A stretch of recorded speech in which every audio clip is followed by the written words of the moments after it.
we are very unique. We have a very accelerated school to prison pipeline in North Carolina because of our age of jurisdiction. Not in any other state would a 16, or particularly a 16-year-old, be automatically prosecuted as an adult for especially minor offenses. So something that happens on the school grounds would send our 16-year-olds automatically to the adult criminal justice system.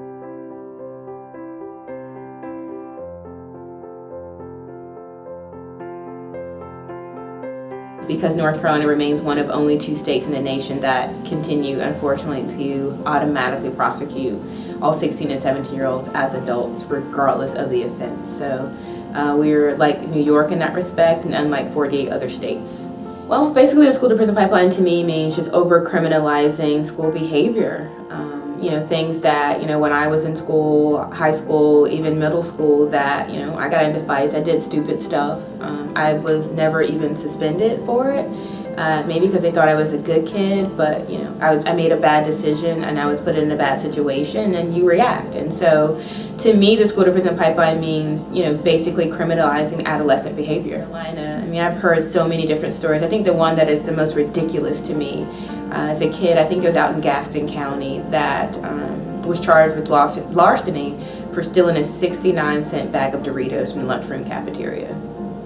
The most common ones are kids being charged with disorderly conduct on school grounds, which could be like a shoving match between 2 girls who are having a disagreement over a guy, and these kids are being charged with disorderly conduct. I think one of the most pressing things that I've heard has been, these shoving matches that these kids are ending up put into the back of a police car and taken downtown and fingerprinted and booked like a 35-year-old would be. It's a traumatic experience for them. One that some of them didn't realize that could actually happen here in North Carolina.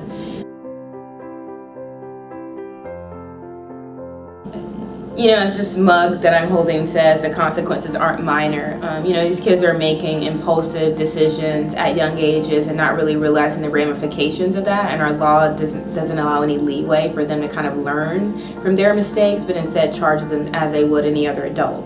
And so, obviously, the ramifications of, having an adult criminal record, bars your access to higher education and employment. Something that wouldn't happen in 48 other states for a 16 or 17-year-old. That we're barring our own kids from access to improving themselves, going on to become productive adults, just automatically here in North Carolina. It's disheartening, and it's discouraging, I think, for me as an advocate, where, I could have made one bad mistake and I wouldn't be sitting here now talking to you about why North Carolina needs to make this change.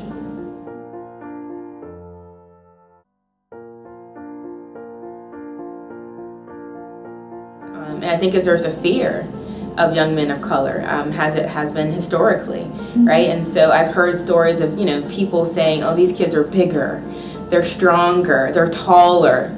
They're still kids and should be treated as such. It's really important to make sure that our young people are educated and have access to needed services if we expect them to go on to become productive adults. I do think there's a huge difference between what's available to kids in the juvenile system versus the adult system. The adult system is built for adults, and so the type of programming, or the lack of programming actually, in the adult system obviously says a lot to what our kids will not have access to. I think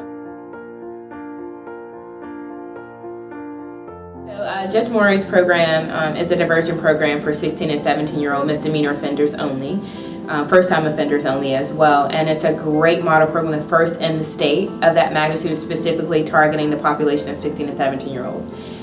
It is, I think, an answer, a response at least to North Carolina's age of juvenile court jurisdiction, because we do remain one of 2 states, and the majority of our kids who find themselves in the adult system are there for minor offenses, misdemeanors, mostly 80% of them. And so, Judge Morey's wonderful misdemeanor diversion program or project is in response to that. It's saying, okay, these kids will not even have arrest records. We're going to make sure we get to them really early, and first-time offenders by being able to provide programming to meet their needs, whether it's anger management, it could be a type of teen court program, it could be something to address the root causes of that kid's behavior, it may be an unmet mental health need. We're really wrapping around, so this wrap-around approach to be able to address the needs of these kids and give them this chance to get back on the right track. the MOU model that's being created in Alabama and Georgia by judges, right? And so where they're basically saying to the school systems, like, I'll take X, Y, and Z type of offenses, but you will learn to deal with these in your school system. I think more of that could be done across the state, especially in the districts that have really high numbers, where there is this partnership between the courts and the school systems and community partners in general.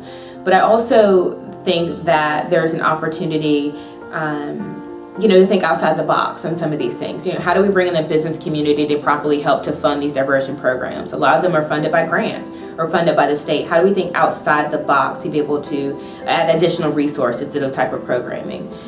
Programs like Teen Court are really, really successful, and it's a model program, but it doesn't exist in every county across the state.